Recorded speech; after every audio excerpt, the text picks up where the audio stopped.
हाथी और दर्जी की कहानी। एक गांव में एक दर्जी रहता था। वह नेक दिल, दयालु और मिलनसार था। सभी गांव वाले अपने कपड़े उसी को सीने दिया करते थे। एक दिन दर्जी की दुकान में एक हाथी आया। वह भूखा था।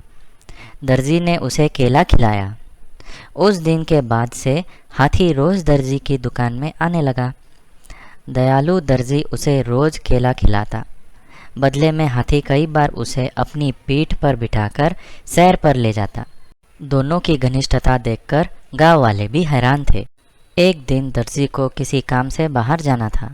उसने अपने बेटे को दुकान पर बिठा दिया। जाते जाते वह उसे केला देते हुए कह गया कि हाथी आए तो उसे केला खिला देना। दर्जी का बेटा बड़ा शरारती था। दर्जी के जाते ही उसने केला खुद खा लिया। जब हाथी आया तो उसके शैतानी दिमाग में एक शरारत सूझी। उसने एक सुई ली और उसे अपने पीछे छुपाकर हाथी के पास गया। हाथी ने समझा वह केला देने के लिए आया है, इसलिए अपनी सूंड आगे बढ़ा दी। उसके सूंड बढ़ाते ही दर्जी के बेटे ने उसे सुई चुभो दी। हाथी दर्द से बिलबिला उठा।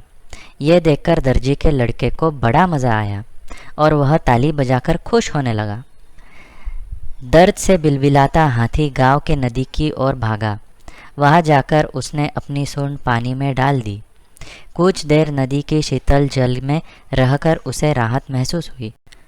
उसे दर्जी के लड़के पर बड़ा गुस्सा आ रहा था। उसने उसे सबक सिखाने की ठानी और अपनी सूंड में कीचड़ भरकर दर्जी की दुकान की तरफ बढ़ा। दर्जी के लड़के ने जब फिर से हाथी को आते देखा तो सुई लेकर बाहर आ गया। वह हाथी के पास आते ही उसे सुई चुभोने के लिए आगे बढ़ा, मगर हाथी ने सूंड में भरा सारा कीचड़ उस पर उड़ेल दिया। लड़का दुकान के दरवाजे के सामने खड़ा था। वह ऊपर से नीचे तक कीचड़ से लथपथ हो गया। दुकान के अंदर भी छिटक गया और लोगों द्वारा दिए गए कपड़े भी गंदे हो गए। उसी समय दर्जी भी अपना काम निपटाकर दुकान वापस आया। वहाँ की ये हालत देखकर उसे कुछ समझ नहीं आया। उसने अपने बेटे से पूछा तो बेटे ने सारी बात बता दी। दर्जी ने बेटे को समझाया कि तुमने हाथी के साथ बुरा व्यवहार किया, इसलिए उसने भी तुम्हारे साथ वैसा ही व्यवहार किया। जैसा व्यवहार करोगे वैसा ही पाओगे। आज के बाद किसी के साथ बुरा मत करना। फिर दर्जी ने हाथी के पास जाकर उसकी पीठ सहलाई और उसे केला खिलाया। हाथी खुश हो गया।